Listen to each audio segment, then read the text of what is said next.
a un impact retentissant. Et nombre de ses disciples proclament ses cures et ses miracles. Tout cela fait grandement écho au mécanisme de Kipavinta 2 siècles plus tôt.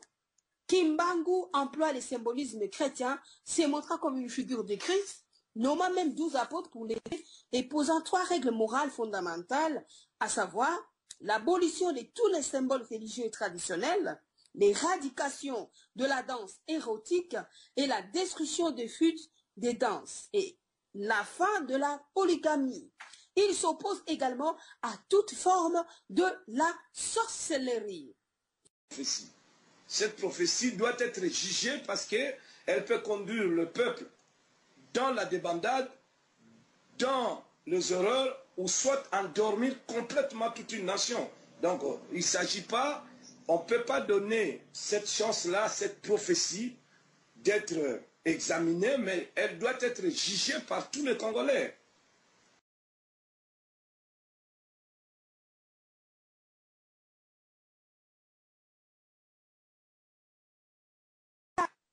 Son enseignement donnera par la suite naissance au kimbanguisme.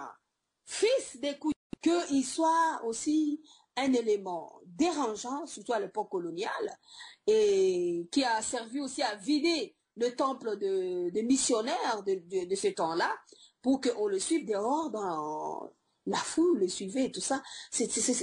Pour mater l'opposition, pour sortir des secrets et pour faire asseoir le peuple du Bas-Congo lorsqu'ils ont voulu chaque fois se révolter face à Mobutu.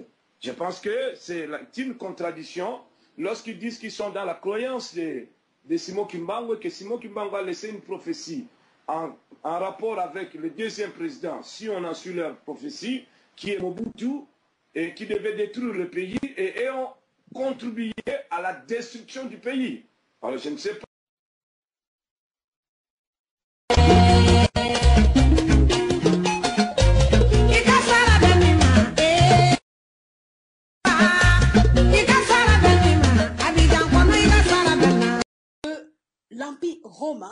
L'Empire romain avait colonisé Israël.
La prophétie de Simon Kimbangu.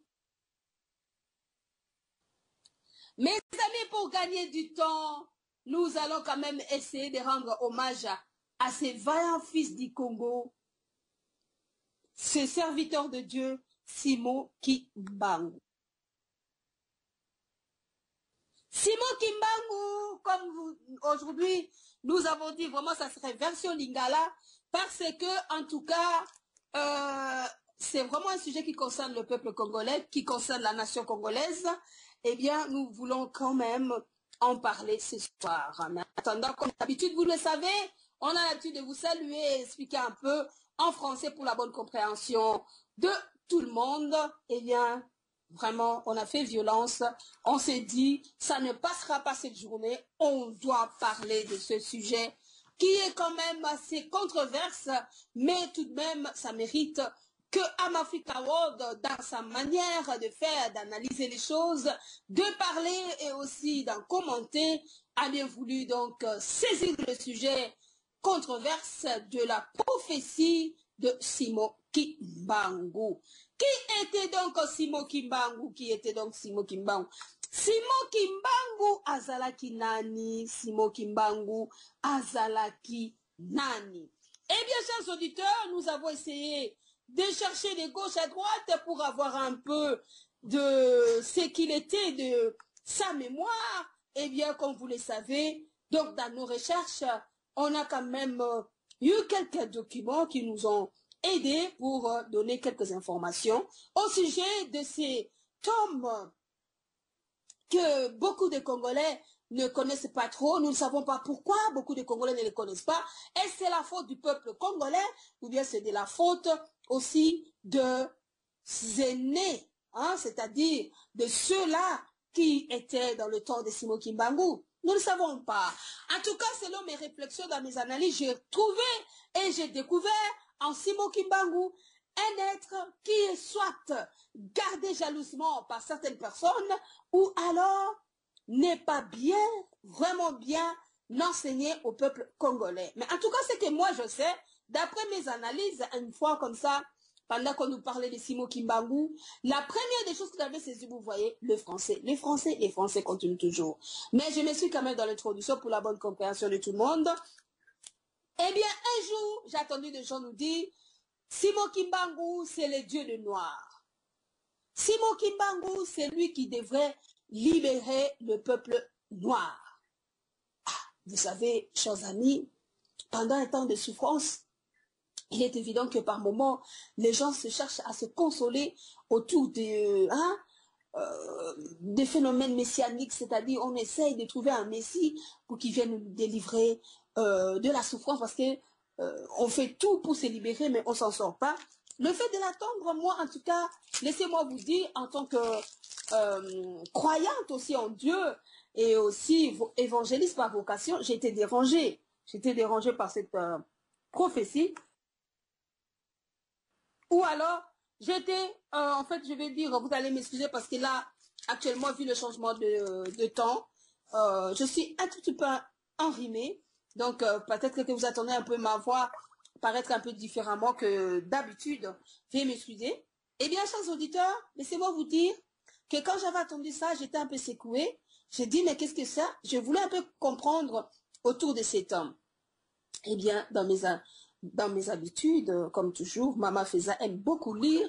Maman Feza s'intéresse beaucoup à l'histoire.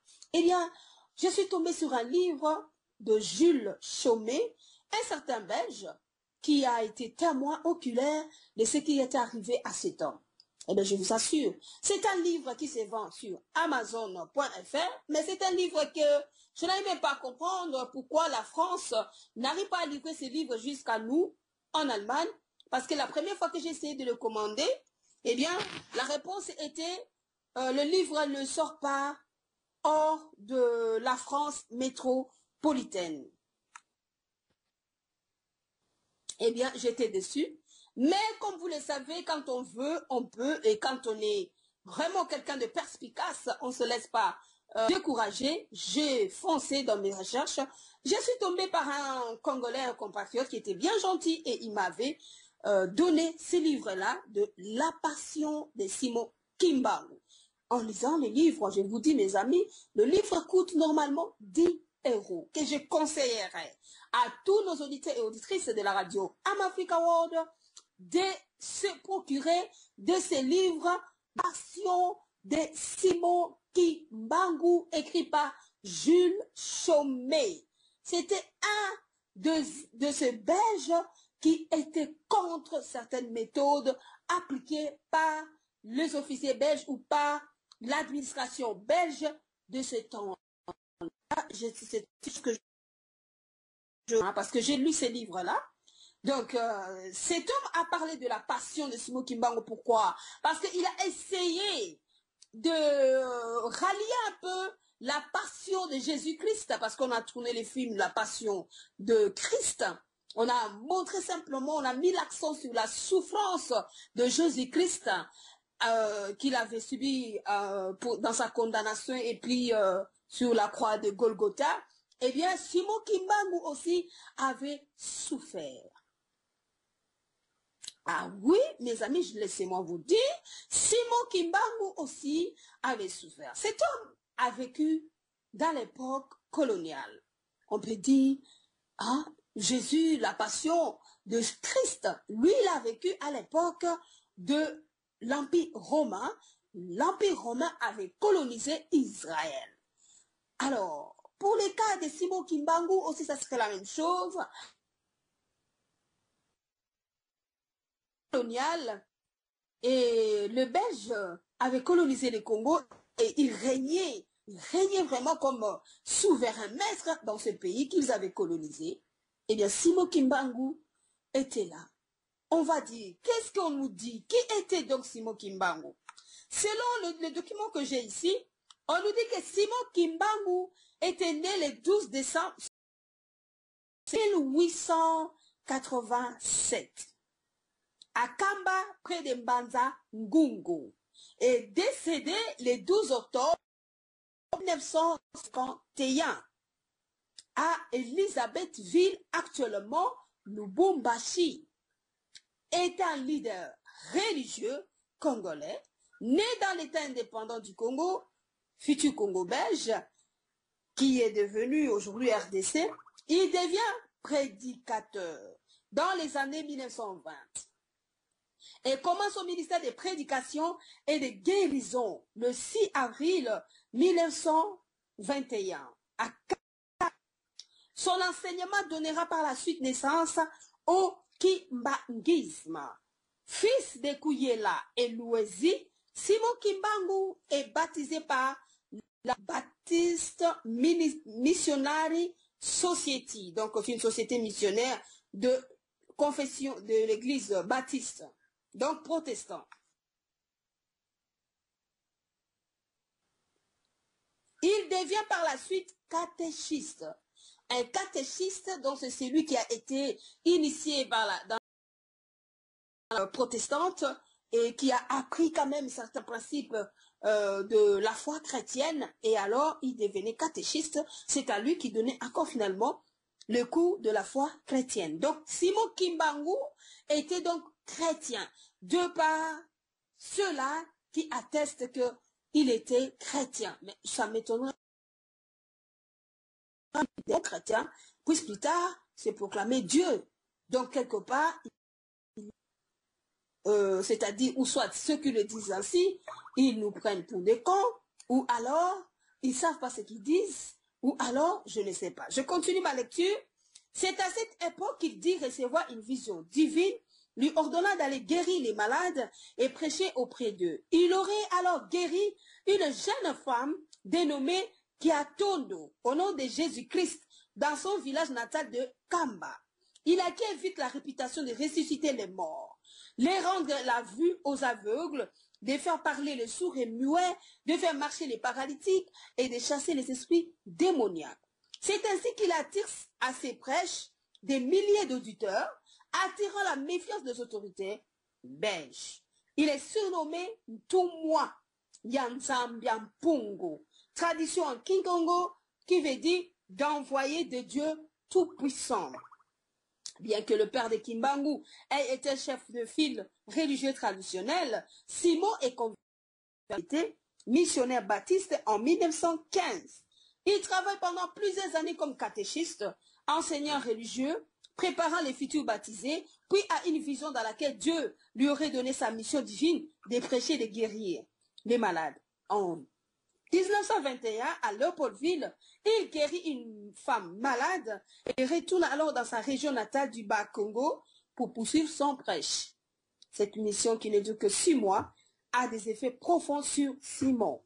Attirant les foules, le travail quittant leur plantation pour l'entendre parler. Les malades abandonnant leur lit d'hôpitaux pour se faire guérir de sa main. La nouvelle se répand alors qu'un Gunza, entre autres un prophète, voulu aussi un apôtre ou un messie, s'est trouvé au Congo. La réputation de Kimbangu va même jusqu'à la capacité à ressusciter les morts. Son village, Kamba, a été rebaptisé plus tard la Nouvelle Jérusalem.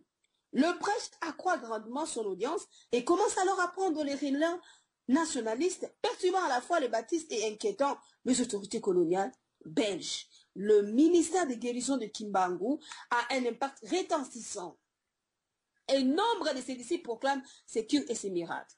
Tout cela fait grandement écho au messianisme de Kipavinta 2 siècles plus tôt. Kimbangu emploie le symbolisme chrétien, se montrant comme une figure de Christ, nommant même 12 apôtres pour l'aider et posant 3 règles morales fondamentales, à savoir l'abolition de tous les symboles religieux et traditionnels, l'éradication de la danse érotique et la destruction des flûtes des danses et la fin de la polygamie. Il s'oppose également à toute forme de la sorcellerie. Voilà. En tout cas, je m'arrête un peu là-bas. Donc, c'est-à-dire, en un mot, si on comprend bien, Simon Kimbangu était un chrétien. Le miracle de résolution des morts, on les trouve dans la Bible, les apôtres en ont aussi fait. Nous n'avons pas vécu dans son temps. Moi, personnellement, je n'ai pas vécu dans ces temps-là. Même aussi, hein, on n'a pas vécu non plus, à plus forte raison, dans les temps apostoliques, donc les apôtres Paul, Pierre et tout ça.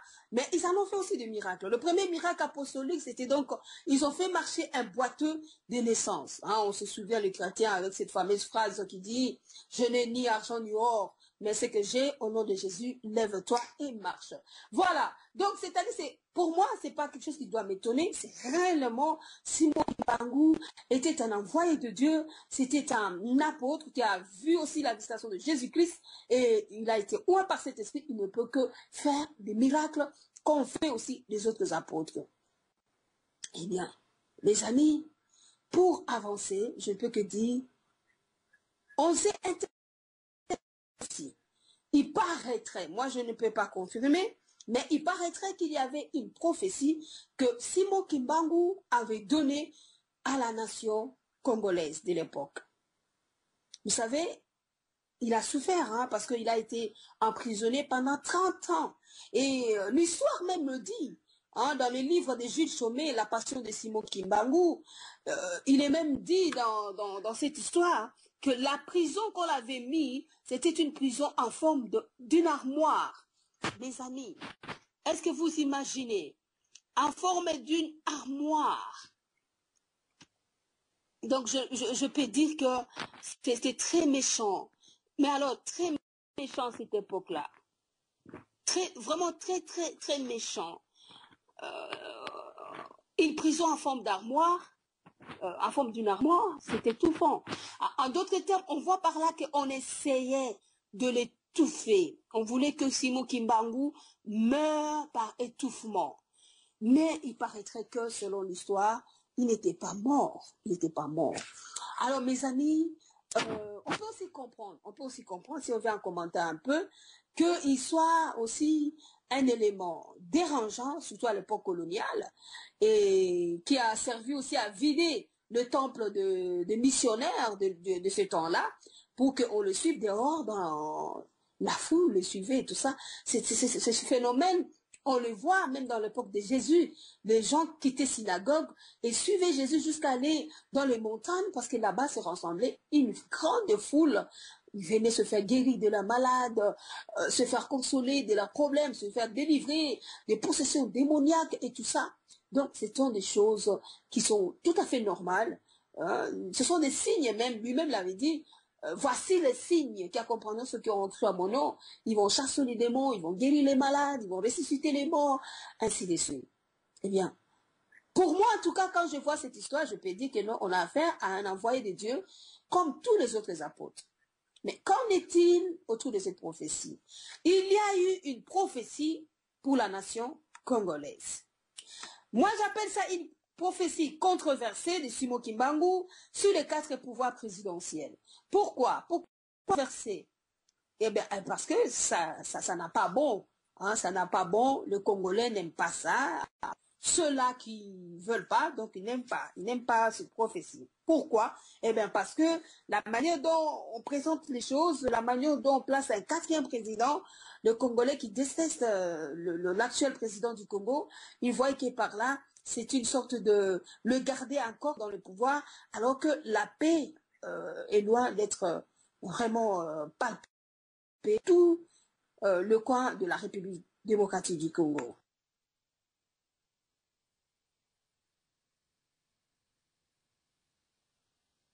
Bandeko tolingi totangela nini oyo babengi prophétie ya Mokimbangu.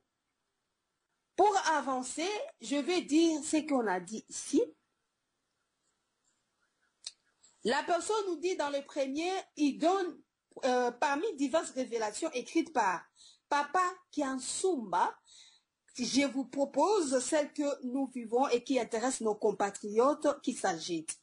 Les révélations écrites par Papa Kiansumba, c'était donc quelqu'un qui était allé rendre visite à Simon Kimbangu dans sa prison à l'actuel Lubumbashi, donc au Katanga. Il était là-bas emprisonné. Et là-bas, cet homme qui était allé le visite, que Simon Kimbangu l'aurait parlé de choses qui devaient arriver au Congo. Je vais d'abord dire que, voilà, ici j'ai la prophétie devant moi.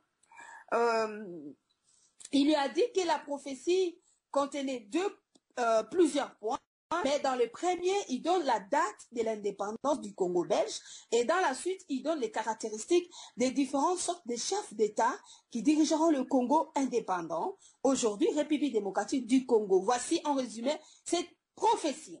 Première prophétie, l'indépendance du Congo, il paraîtrait-il qu'il a dit à ce monsieur Kiansumba, reste à savoir maintenant si ce monsieur est encore en vie, pour qu'on puisse un jour, pourquoi pas, être en contact aussi avec lui.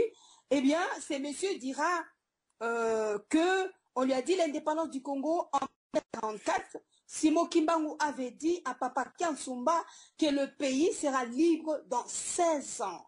16 ans, quand on fait le calcul, on tombe donc à 1960. L'homme blanc vient et rentrera chez lui.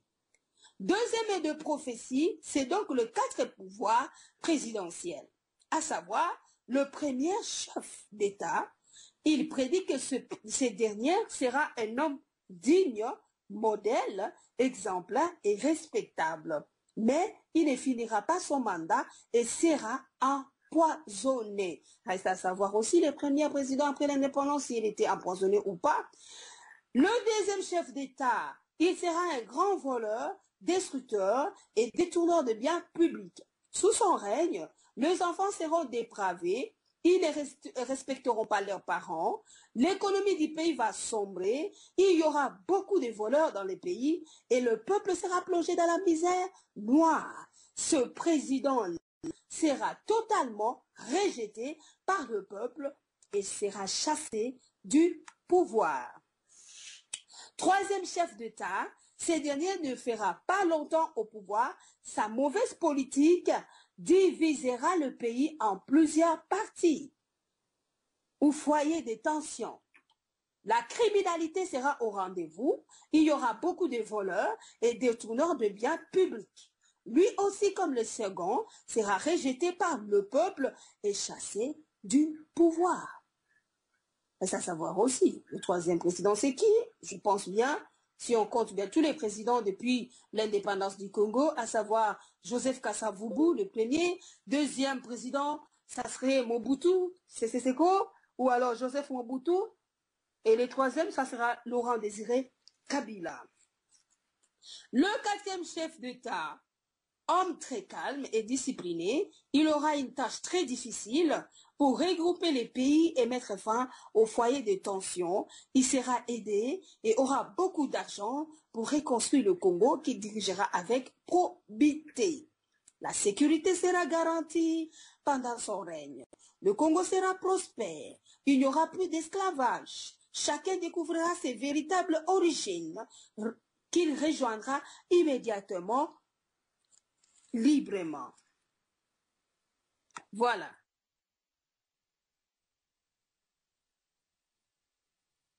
Mes amis, comme je dis, j'avais dit que c'est en lingala, mais français est toujours là en train de sortir. Peut-être c'est une habitude.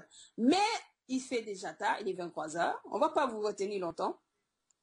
Qu'est-ce que moi je tiens à dire dans cette émission? Ou pourquoi avoir saisi cette occasion de parler de la prophétie de Simon Kimbangu face à la constitution congolaise?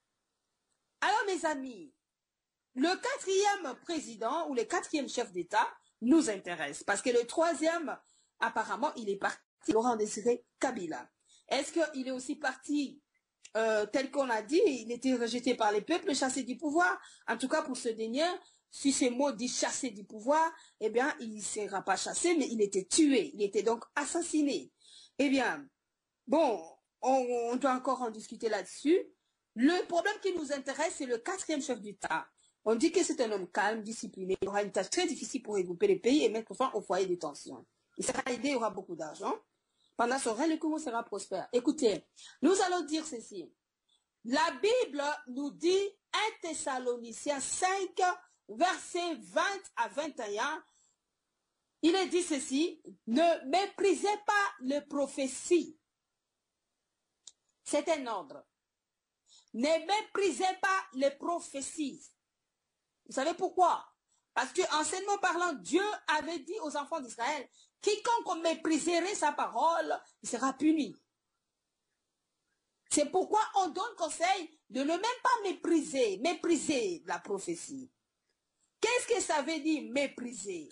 Parce qu'il est temps pour nous dans notre espace d'expliquer toutes choses. Même si bolobaka lingala, to bolobaka français, très bien qu'on les kangai, mais parfois, toye bakate, ba mo mususu, to comprena kayango, malamu mingi penzate, rien qu'à voir par la manière de se comporter, on se dit, non, peut-être on ne saisit pas ce qu'on est en train nous-mêmes de dire. Mépriser veut dire juger quelqu'un indigne d'estime, d'attention, ou alors dédaigner, ou alors, c'est synonyme de désintéressé, ressenti du mépris, c'est-à-dire dédaigner, c'est-à-dire kotiola, en lingala on dit kotiola, ce qui kotiolate, donc c'est-à-dire dégoûté, hein. La Bible dit dans 1 Thessaloniciens 5, comme vous le voyez bien, verset 20, ne méprisez pas les prophéties.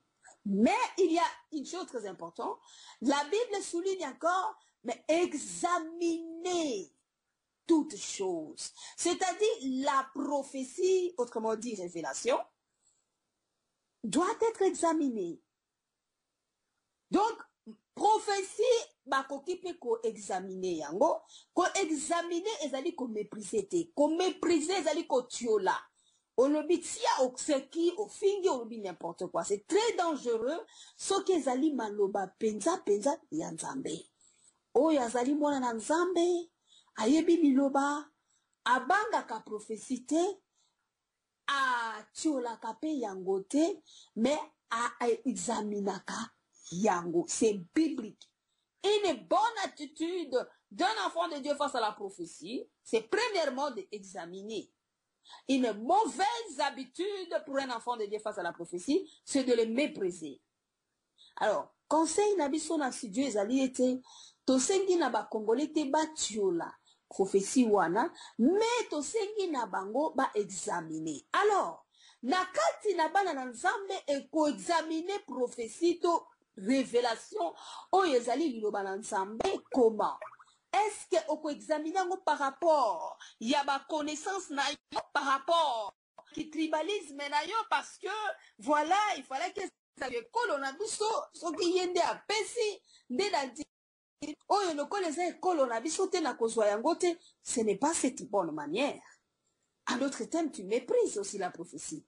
La prophétie ndenge nateyaka bino na espace oyo ezali révélation nzambe asololaka yango na basali na ye, e bango bapesaka yango na ndenge oyo esengeli babengaka façon ya communiquer, interpréter, amener maintenant ce langage divin auprès du peuple pour ba comprendre yango. Yango nezaka problème. Alors, chers amis, chers frères, chers sœurs, chers Congolais, chers compatriotes, likambo etali mboka Congo nayebisaka bino esengeli na bino bosinteresaka na yango. Balobi te ke bondimba yango mais bosinterese. Pourquoi? Ezali pona bino.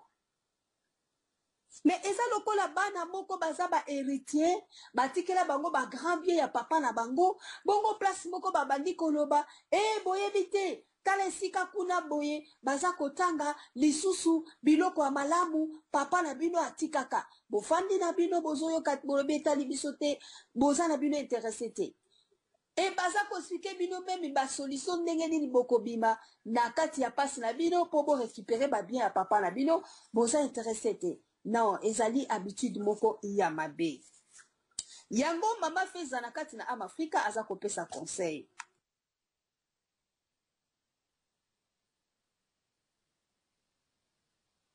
Conseil na ngai ezali d'abord na kati na prophétie oyo.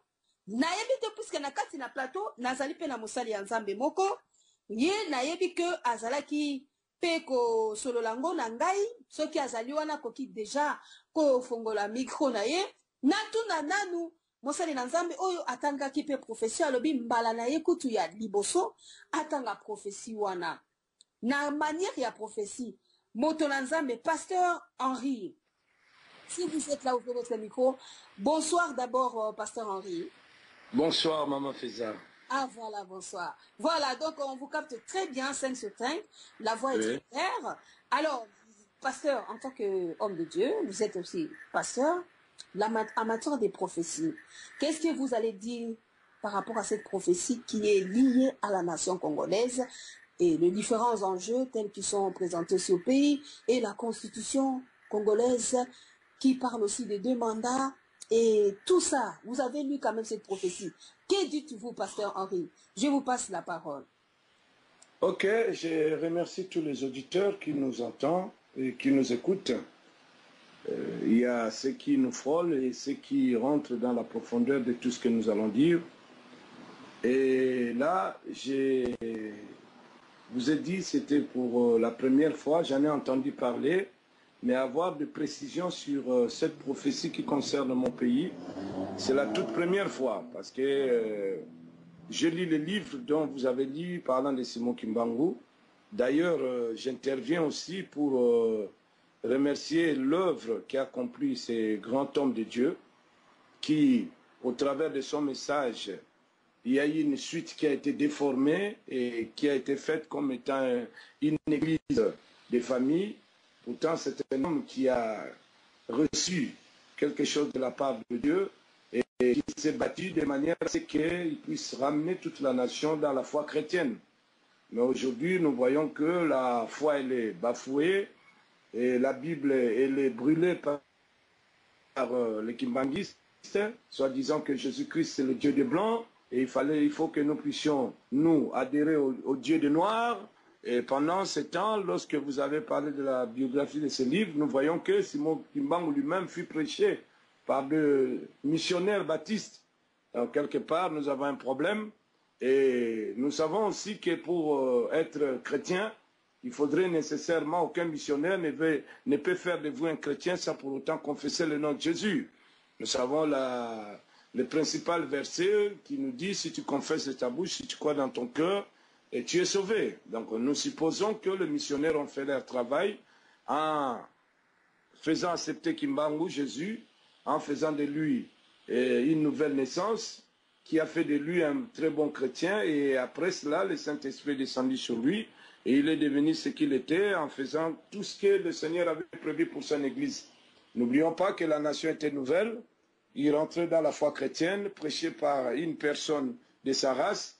Dieu ne pouvait qu'utiliser ce grand homme qui a fait des miracles et qui s'est battu pour honorer la nation congolaise et nous mettre sur le pas du Seigneur Jésus. Alors, quant à la prophétie, je pense qu'il faut qu'on arrête de jouer un peu sur la vie des gens. Nous sommes une nation, nous sommes un peuple en lutte de notre identité et en lutte aussi pour la protection de notre pays. Nous croyons que les consciences doivent parler avant les intérêts personnels de toutes les personnes. Je ne parlerai pas d'abord du 4e président dont tu parles. Je parlerai du deuxième président dont ils ont parlé, et puis je parlerai du troisième. Lorsqu'ils parlent de Mobutu, bien que Mobutu fut dictateur et connu de tous les Congolais à l'époque, de tous les Aïrois, qu'est-ce que l'église kimbanguiste n'a pas fait pour soutenir Mobutu? Pendant ce temps, ils avaient une prophétie de Simon Kimbangu qu'ils croient, qui leur disait que la nation devait être déchirée, la nation, il y aurait de corruption, les enfants seraient maltraités, ils n'obéiront pas aux parents, le banditisme, tout un temps d'histoire. Je pense que, et connaissant l'histoire de la prophétie, ils devaient être plus prudents que les autres peuples. Mais nous voyons que Mobutu était acclamé à Kamba, nous voyons comment est-ce que l'église kimbanguiste s'est ralliée avec le Père pour mater l'opposition, pour sortir des secrets et pour faire asseoir le peuple du Bas-Congo lorsqu'ils ont voulu chaque fois se révolter face à Mobutu. Je pense que c'est une contradiction lorsqu'ils disent qu'ils sont dans la croyance de Simon Kimbangu et que Simon Kimbangu a laissé une prophétie en rapport avec le deuxième président, si on a su leur prophétie, qui est Mobutu, et qui devait détruire le pays et ont contribué à la destruction du pays. Alors je ne sais pas si, dans leur conscience, ils peuvent encore faire valoir cette prophétie dont ils parlent. Quant au troisième président, je pense bien, cela ne caractérise pas Mzee Laurent Désiré Kabila. Aujourd'hui, tous, nous reconnaissons le côté nationaliste de cet homme qui est venu de loin et qui n'a pas connu effectivement tout ce qui s'était passé en apprenant la civilisation de son peuple qu'il avait laissé dépit pour sa lutte. Lorsqu'il est arrivé, il a essayé de mettre les choses en place. Je ne pense pas que le pays était déchiré sous Laurent Désiré Kabila.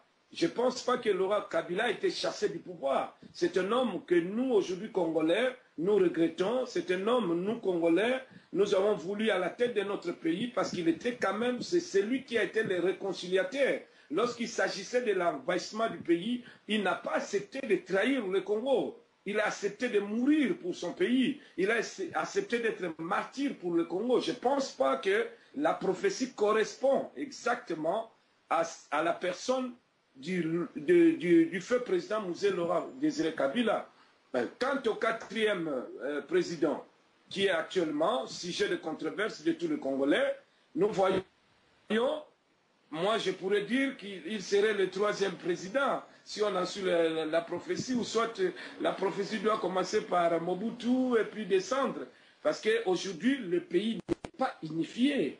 Je ne rentre même pas dans la gestion, dans tout ce qu'on peut dire sur le plan politique. Mais déjà, la pacification du pays, la paix du pays, nous ne l'avons pas. Par contre, la prophétie fait de lui une personne rassembleur, une personne qui mettra la paix, il aura tout pour pouvoir arranger le pays, tout cela. C'est encore de la flatterie, ça. C'est encore ce qu'ils ont fait avec Mobutu. C'est encore leur politique de faire asseoir leur religion et que les dignitaires de cette religion veulent toujours s'accaparer de leur pouvoir. Ils ont besoin de politique pour asseoir leur autorité spirituelle. Il faut qu'ils arrêtent de jouer avec les Congolais. Il faut qu'ils arrêtent ces choses-là. Ce sont des choses que nous ne voulons plus. Nous ne voulons plus. Je suis pasteur. Je pense que nous avons pris conscience que nous ne pouvons plus faire dormir notre peuple. Le peuple doit connaître son pays, son histoire et pouvoir défendre le bien de son pays. Nous ne pouvons pas être un peuple sans nation, sans terre, sans objectif. C'est à cela que nous nous battons. Pendant qu'ils sont au pays, ils se permettent de dire des choses comme ça pour embobiner encore le peuple qui se bat pour l'occupation de son pays. Je pense que spirituellement, ils devraient eux-mêmes aussi réfléchir et savoir ce qu'ils sont en train de faire. C'est pour ma part, en examinant cette prophétie, je pense que la personne qui l'a amenée, s'il a préparé cela pour amadouer encore le pouvoir, comme ils ont fait avec Mobutu, je pense que cette fois-ci, les choses ne passeront pas. Ça serait quelque chose qui sera contré dans leur coin et qu'aucun Congolais ne pourrait plus croire à ces choses-là parce que quelque part, nous n'en avons pas besoin.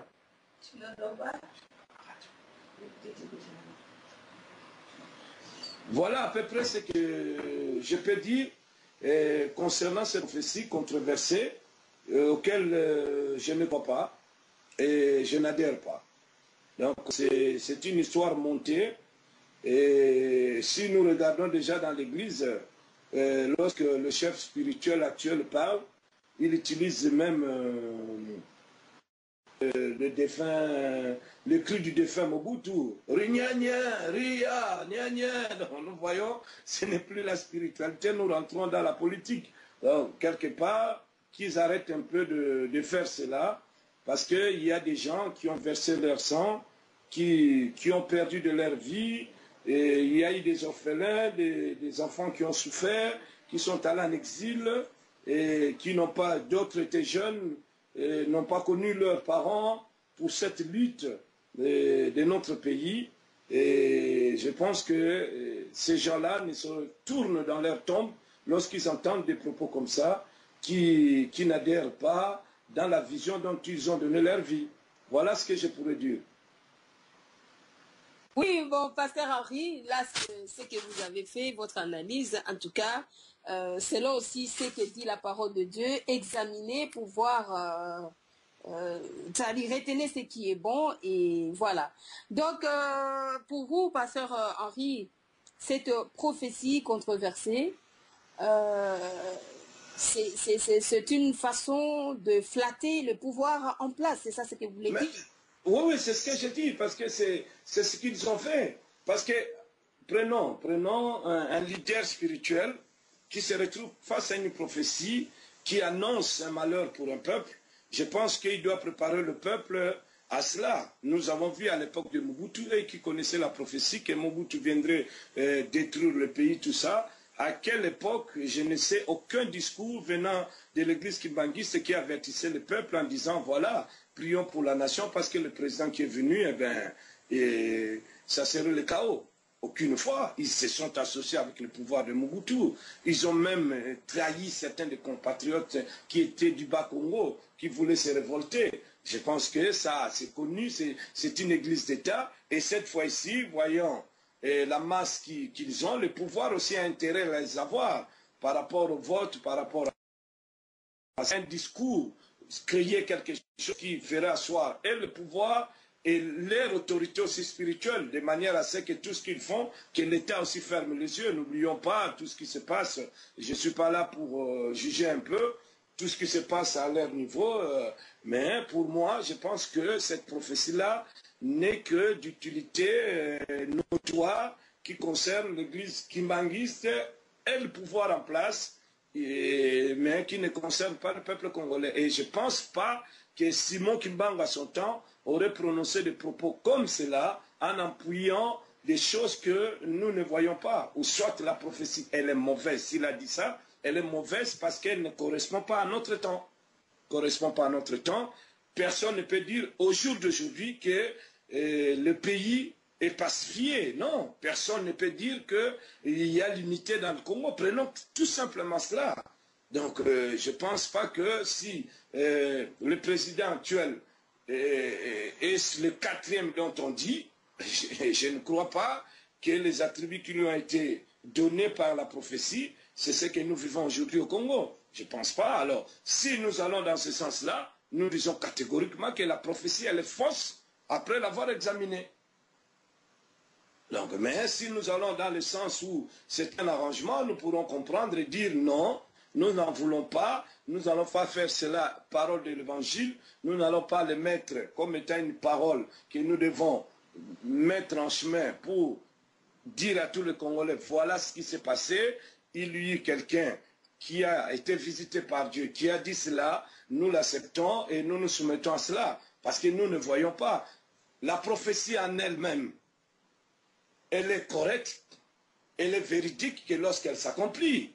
Mais là, l'accomplissement, nous ne le voyons pas par le signe que nous voyons de la vie actuelle. Donc c'est que quelque part, prenons le troisième président, si nous prenons le feu Mzee Laurent Désiré Kabila, qui était un homme à porter dans le cœur, un pacificateur, un nationaliste, je ne pense pas que la prophétie le décrit de la manière dont nous, Congolais, nous le voyons. Et actuellement aussi la situation du 4e président en rapport tout simplement, sans parler de convictions politiques que je peux avoir, tout simplement par rapport à l'unité et à la paix du pays, je ne pense pas qu'il en fait partie. D'ailleurs, si on en suit bien, s'il doit partir en 2016, il laisse encore le problème à l'est du pays. Donc, il a pacifié quoi? Rien du tout. On a encore le problème d'occupation du Rwanda qui rentre au Congo comme ils veulent. Donc, on ne sait pas. Donc, quelque part, la prophétie, si on la juge au vu de son accomplissement, elle est complètement fausse, elle tape à côté. Voilà. Voilà ce que dit la parole de Dieu, 1 Thessaloniciens 5, 20, 21. Ne méprisez pas la prophétie, mais examinez-le. Retenez ce qui est bon. Eh bien... Bon, mais moi je pense, excusez-moi, moi je pense aussi, nous ne pouvons pas employer, oui, certainement le verset il est bien, et dans le contexte où nous sommes dans un auditoire chrétien, alors, nous ne pouvons pas l'examiner. Nous, on n'a pas le droit d'examiner cette prophétie parce que nous n'étions pas là, nous ne l'avons pas entendue, on nous l'a transcrit. Donc, quelque part, ce sont des paroles qu'on nous a données. Ce n'est plus une prophétie parce que nous ne l'avons pas entendue. C'est quelqu'un qui l'a écouté qui vient nous interpréter. Il faut qu'il vienne, lui, qu'on lui pose des questions pour savoir comment est-ce qu'il a entendu cette prophétie et qu'il nous dise quels sont les détails de ce qui lui a été dit par rapport à cette prophétie, pour que, en même temps, mais à l'heure actuelle, nous ne sommes pas en train d'examiner, nous sommes en train de juger cette prophétie. Cette prophétie doit être jugée parce qu'elle peut conduire le peuple dans la débandade, dans les erreurs, ou soit endormir complètement toute une nation. Donc, il ne s'agit pas, on ne peut pas donner cette chance-là, cette prophétie, d'être examinée, mais elle doit être jugée par tous les Congolais. Examinée, oui, nous entrons dans un auditoire où nous sommes en prière, où il y a un prophète qui lance une prophétie, voilà, l'Assemblée elle est là pour l'examiner. Mais au jour d'aujourd'hui, la prophétie est en train d'être jugée. Ce qu'ils ont dit que Simon Kimbangu l'a dit, ils doivent se justifier, nous devons le juger par rapport à ce qu'ils ont dit. Alors, moi, je suis là pas pour examiner cette prophétie-là. Non, je ne l'examine pas. Je le juge et je dis que c'est une fausse prophétie. C'est une fausse prophétie parce qu'elle ne correspond pas du tout à l'analyse qui est faite de mon pays. Voilà. Évidemment, évidemment. Donc, moi, en tout cas, j'ai été saisie quand même par cette prophétie. Pourquoi? Parce que je me disais, en fait, le 4e président, en fait, j'étais intéressée de dire, mais finalement, de quoi parle-t-on? Je bénis Dieu encore, l'homme de Dieu, lorsque vous dites que la prophétie, normalement, maintenant, on doit la juger parce que ce n'est plus examiné, parce qu'elle n'a pas été annoncée. Africain, eh bien, la Bible, en tout cas, en matière de prophétie, surtout une prophétie qui dit une nation, elle doit être normalement rendue publique. Elle doit être écoutée. Elle doit être connue bien avant son accomplissement. Pourquoi? Parce que la véracité d'une prophétie, cette véracité se manifeste par rapport à sa réalisation. Mais comment peut-on dire prophétie ou réalisation si on n'a jamais entendu parler d'une prophétie? C'est là où il y a maintenant beaucoup de controverses. C'est là où on dit prophétie controversée parce que normalement, elle aurait pu être connue bien avant que le pouvoir en place. Imaginez, M. Kimbangu, en fait, le prophète ou apôtre ou serviteur de Dieu. En tout cas, ce qui est vraiment certain, hein, Simon Kimbangu était un serviteur de Dieu. C'était un emploi de Dieu. Ça, c'est vraiment, même moi-même, je vous dis, donc je ne suis pas là pour dire non, c'était un faux, c'était un, comme les autres personnes sont en train de dire. Non, un vrai serviteur qui a enduré la souffrance comme tous les autres apôtres de temps église primitive. Simon Kimbangu était quelqu'un qui avait en tout cas l'onction de faire de miracles. Cet homme était vraiment un homme venu dans un temps où il y avait la colonisation pour consoler la population congolaise gémissant sous le joug de la colonisation. Ça, en tout cas, à chaque époque où il y a la souffrance d'un peuple, il y a toujours eu quelque part une consolation divine. Hein, si vous suivez même à l'époque d'Israël avec de nombreuses souffrances, il y a toujours eu une époque messianique, il y a toujours eu des prophètes, il y a toujours eu des gens, ils sont là pour consoler. Donc Dieu est tellement bon qu'il n'aime pas que les gens souffrent à l'extrême. Ça, c'est quelque chose de vraiment acquis. Pour nous, Simon Kimbangu, c'est un roi de l'éternel Dieu. Il a servi pendant un temps, il a souffert 30 ans dans une prison sous forme d'une armoire. Vous allez le découvrir dans ces livres que nous avons balancés. La passion de Simon Kimbangu, c'est un témoin. Vous n'allez pas devenir raciste, Alexis. Non, parce que quelqu'un m'avait dit, non, maman fait Jules Chaumet, c'est un Belge, qu'est-ce qu'il va dire? Non, non, non, non, attention, attention. Il est un témoin oculaire. Il a vu ce qui s'est passé dans Simon Kimbangu. Et d'ailleurs, il s'est mis dans le camp de Simon Kimbangu. Il a dit qu'aujourd'hui, on parle de la passion de Christ. Mais il y a eu aussi une passion de Simon Kimbangu. Il a vu comment il a souffert. Il a vu quand on était venu l'arrêter, Simon Kimbangu, on a déchiré sa Bible. Et alors, il a cherché le feuille des psaumes pour aller se consoler en prison. S'il vous plaît, les gens ont vu. Hein? Les gens ont vu et en ont témoigné. Mais quand les gens nous disent que Simon Kimbangu, non, c'était lui Dieu, il faisait des miracles en son propre nom, ce sont des gens qui veulent tromper le peuple congolais. Ils veulent les amener nulle part, dans un monde sans issue. Ils veulent les pousser à commettre le péché de l'idolâtrie. Connaissant que ce pays va être délivré par l'Éternel, on veut maintenant souiller les peuples pour faire une idolâtrie dont Simon Kimbangu n'aura rien à voir dedans. Non, c'est ça que nous disons. Lorsqu'on parle d'une prophétie liée à la nation, s'il vous plaît, cette prophétie doit être connue. Il est dans le cas de Jésus. Avant qu'il arrive, plusieurs prophètes, chacun à son tour, a prophétisé de sa venue. Vous voyez la portée de cette prophétie de la venue du Messie. Plusieurs prophètes, chacun dans son époque, dans son endroit. D'autres ont même donné l'endroit, le lieu et tout ça là. Il y a quelque chose qui ne va pas dans ces pays. Et cette chose qui ne va pas, ça touche la politique, ça touche la religion, ça touche le social, et ça touche toutes les couches. C'est vraiment touché. Il faut qu'on se réveille. Moi, ici, je ne suis pas en train de rejeter cette prophétie, je suis en train d'examiner. J'ai voulu inviter l'homme de Dieu parce que j'ai vu sa réaction sur les réseaux sociaux. Alors, je lui ai dit, s'il peut parler, dire quelque chose dans ce qu'il pense. Eh bien, je pense que quand vous l'écoutez, on sent même qu'il a vraiment raison de le dire comme ça parce que ce n'est pas de sa faute, il ne connaissait pas cette prophétie. Vous imaginez, la prophétie, avant qu'elle ne s'accomplisse, elle doit être connue. Pour que quand elle va s'accomplir, on va dire Alléluia, Amen. Le prophète l'avait dit bien avant. Mais si elle sort dans un temps où tous les dirigeants sont déjà passés, et on arrive à la 4e, pouvait-on dire, comme dit le pasteur Henri, que c'est une façon aussi de flatter les pouvoirs en place pour essayer finalement de continuer de vivre avec eux au détriment de la souffrance du peuple congolais? Est-ce que ces gens aiment-ils le peuple congolais? Est-ce que réellement Dieu les a dit comme ça? Est-ce que réellement le prophète Simon Kimbangu a voulu dire comme ça?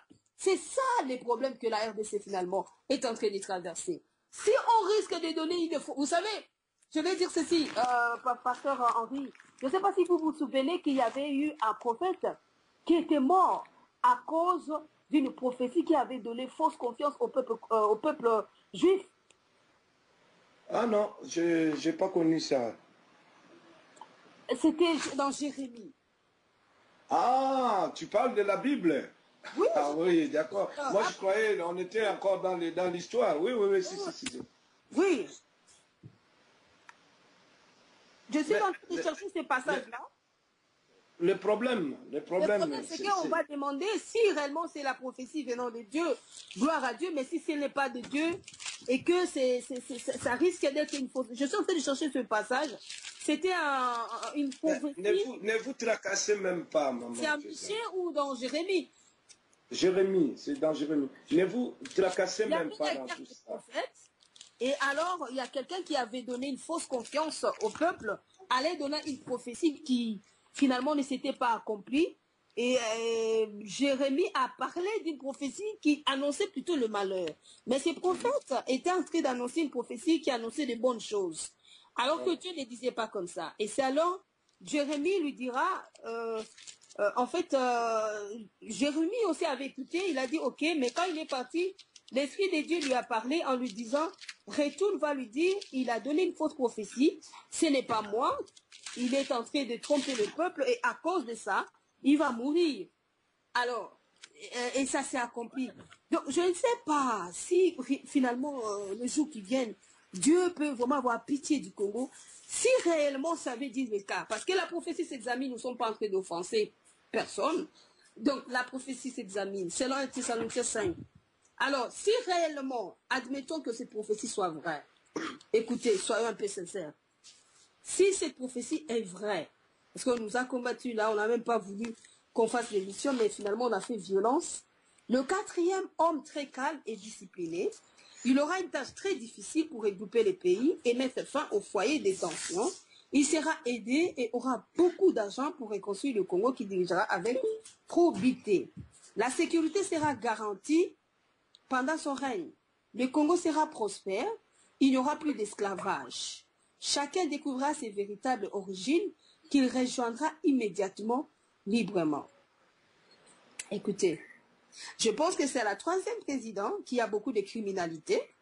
Si on analyse bien, parce que l'empoisonnement, les gens ne cessent de mourir de poison au Congo. Notre Alain Moloto est mort dans le poisonnement. Ce n'est pas vraiment la sécurité là. À l'est du Congo, ni Congolais n'ignore qu'il y a eu des millions de morts et combien de femmes qui sont violées.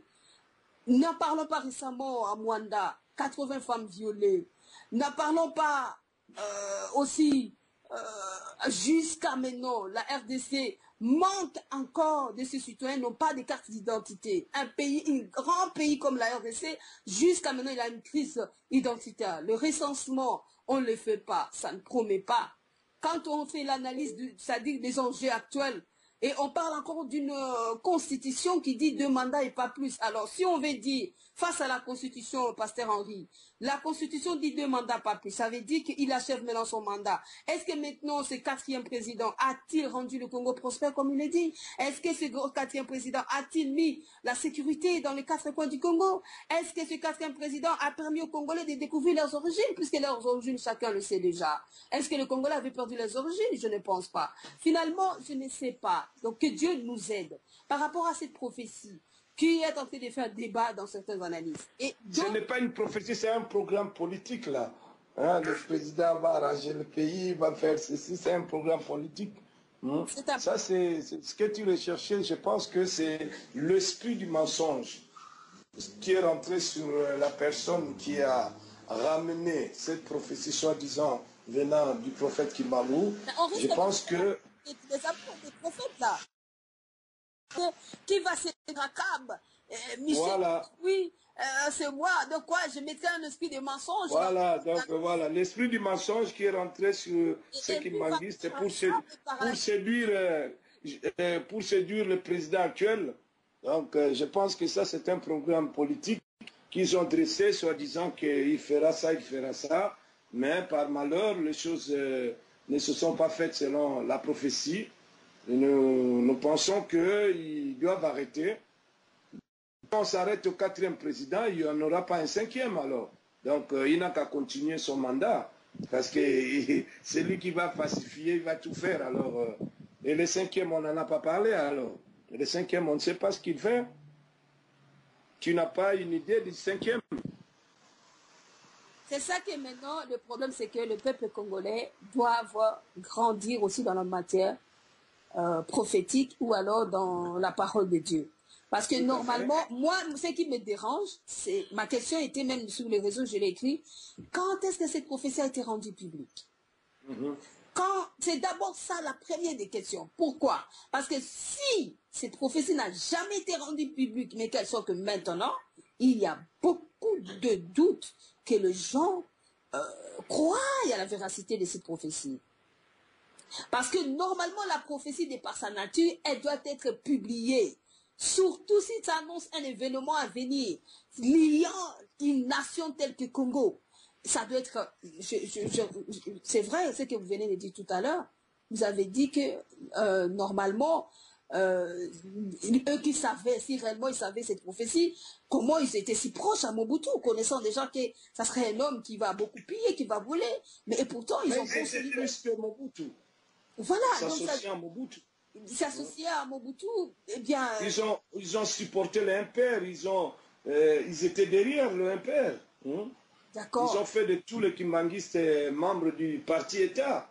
Ils ont été là, à Kamba, tout un temps d'histoire. Ok. Justement, pour quelqu'un qui sait déjà que cet homme fera du mal au peuple congolais, je pense qu'il ne va pas se rallier. Moi, je connais des prophètes dans la Bible qui, connaissant quelqu'un qui vit quand même à la compte de la parole de Dieu, il s'éloigne d'eux. Hein? Non, mais prenons seulement l'esprit du prophète lui-même, l'esprit du prophète Kimbangu. Dans son combat, dans sa lutte, c'était le bien-être du peuple congolais, n'est-ce pas, non? Alors, lorsque il prophétise que, voilà, sachez qu'il y a un deuxième président qui va venir, qui va vous faire ça, ce n'est pas dans le but qu'on voit Mobutu en train de nous faire tout ce qu'il veut. Si c'est lui le deuxième dont il a parlé, alors, nous, en tant que kimbanguistes, adeptes du prophète, voilà, on applaudit, voilà. La prophétie s'accomplit, tu peux nous couper la tête, nous dicter ce que tu veux, pendre les gens au Pongabi, on est avec toi, chasser les opposants, tuer les gens, jeter-les dans le fleuve. Donc, ils étaient aussi complices de cela. Alors, est-ce que c'est vraiment dans l'esprit du prophète Kimbangu lorsqu'il leur a dit cette prophétie? Voilà, c'est là où il y a aussi une interprétation mauvaise qui permet aussi que nous puissions, nous aussi, non seulement examiner, mais juger cette prophétie. Elle nous tombe comme cela dans les derniers temps, dans les derniers mandats, où je ne sais à quelle date c'est arrivé, après tous les présidents, lorsque Kasavubu est venu, il fallait qu'il nous dise, voilà, dans le pays, nous aurons 4 présidents. Le premier, il sera ça. Le deuxième, il sera ça. Le troisième, il sera ça. Le quatrième, on aurait dit, bon, voilà, maintenant, on va examiner cela, parce que nous l'avons entendu. Mais ça date. On arrive au 4e. Ils ont perdu le contrôle avec Mouzé Laurent Kabila, qui ne voulait pas de toutes ces choses-là, parce qu'il savait que ça faisait endormir le peuple congolais. Il est venu avec un éveil, un esprit nouveau. Et comme ils ne l'ont pas maîtrisé, et celui qui arrive, il dit, bon, voilà, nous allons fonder une histoire, mettre cela sur la place publique, rassembler toutes nos forces et faire de notre organisation proche du gouvernement, en appuyant le gouvernement dans sa lutte et dans ce qu'il fait. Bon, moi, je pense que il faut qu'on mette du sérieux un peu dans tout ceci. Il y a surtout moi, quand je pense aux gens qui ont perdu leur vie pour cette nation, qui ont perdu leur vie. Je pense à Lumumba et ses amis. J'ai connu les enfants de Lumumba en Belgique. J'ai connu Roland, j'ai connu Patrice, Emery, tous ces gens-là. Il fallait le voir, comment ils ont vécu leur vie. Les autres, je n'ai pas connu. J'ai connu leurs amis, comment ça s'est débrouillé. Des enfants des ex-premiers ministres qui ont combattu le pays, comment ils ont souffert. Et aujourd'hui, les sangs de toutes ces personnes ont coulé. Et nous, on vient là par intérêt pour remplir nos poches, pour garder notre notoriété ou garder notre position spirituelle. Nous sommes prêts à dire des choses comme si nous sommes immortels. Mais attendons-nous quand même quelque part que notre conscience puisse nous parler aussi. Même Pierre, ce qui s'est dit avec Jésus dans les coulisses, mais lorsque le coq a chanté, quand même, il y a eu la prédication de la conscience qui est venue vers lui pour lui dire, voilà ce qu'on t'avait dit, tu fais cela. Mais eux aussi ne peuvent pas comprendre, nous sommes kimbanguistes, il y a eu un prophète qui a lutté pour le bien-être du pays. Nous devons nous mettre à côté de cet homme à qui nous croyons, et à côté de cet homme, je leur donne le droit de faire ce qu'ils veulent, que nous faisons Dieu pour nous. Alors, mettons-nous dans l'esprit qu'il avait, c'est-à-dire le bien-être de ce peuple. Je pense que c'est eux qui peuvent entraîner un mouvement qui fera peur à tout dictateur, à toute personne qui viendra pour amoisir, ou à toute nation qui viendra frôler notre pays, parce qu'ils sont garants d'un prophète, ou garants d'un message d'un prophète qui a défendu notre terre. C'est vraiment triste, hein? Et je pense que chacun de nous devrait tirer des leçons, parce que si on veut que quelque chose dure, il faut un système où ou une organisation dure, et c'est en rapport à ce que nous sommes en train de s'aimer aujourd'hui. Demain, si la vérité est connue, croyons-nous que ce que le prophète a fait en entraînant tous ces mouvements puisse exister encore dans les générations futures, étant donné que les personnes aujourd'hui réfléchissent autrement avec la société. Même nous, en tant que croyants, en tant que pasteurs, nous avons difficile aujourd'hui à faire passer notre message. À combien plus forte raison une religion locale pourrait-elle faire des effets dans l'avenir? Donc il faut qu'ils réfléchissent aujourd'hui aux choses qui sont en train, au bien-être ou aux choses qui sont en train de poser aujourd'hui, parce que cela fera réflexion et matière à réflexion dans l'avenir.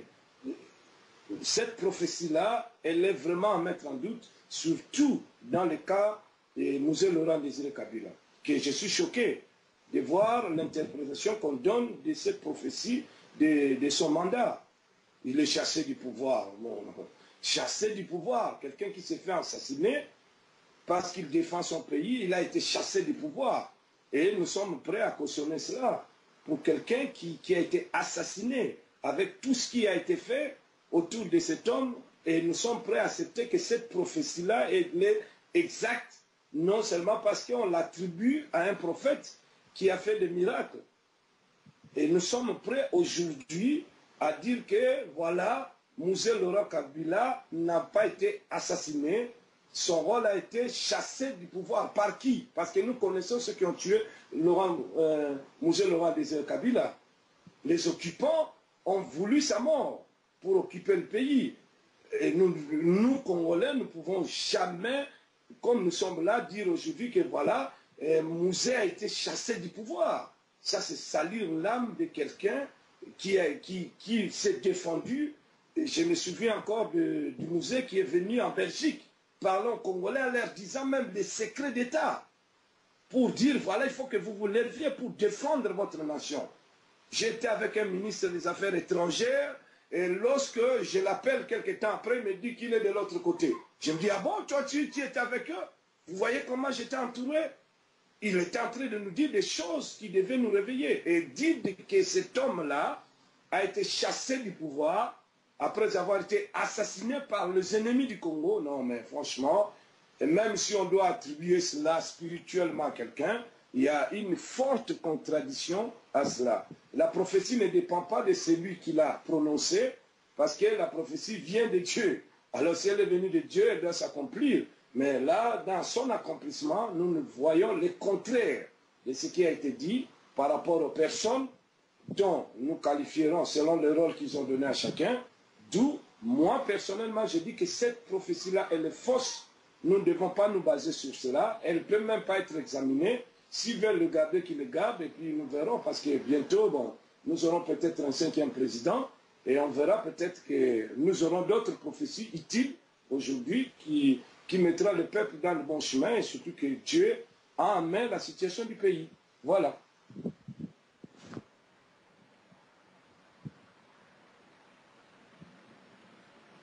En tout cas, moi je peux dire déjà pour examiner cette prophétie, même ceux qui n'habitent dans le Bayango, dans Lingala, je peux même dire que, ou bien les gens qui l'écrivent, ils se rendent pas compte que les choses ne sont pas telles qu'elles se présentent.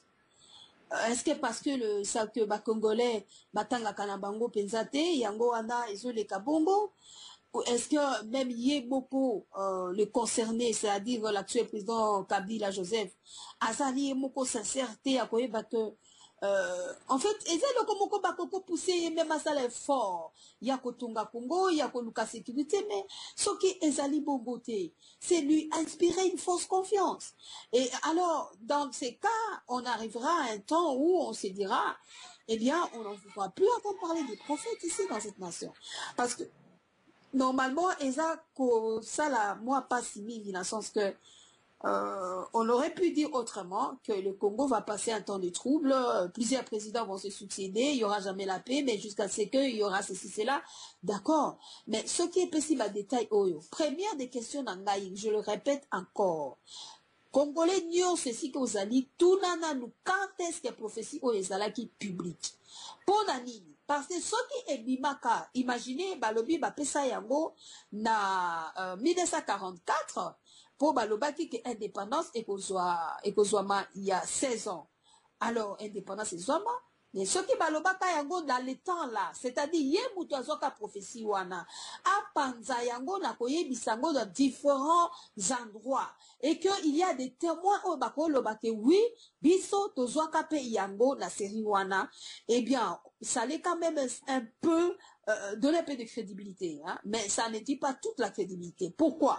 Parce que normalement oyo tozo vivre hein, dans les années 90 toyokaka yangote, dans les années 80 toyokaka pe yangote, eh bien peut-être que Mobutu régnait encore,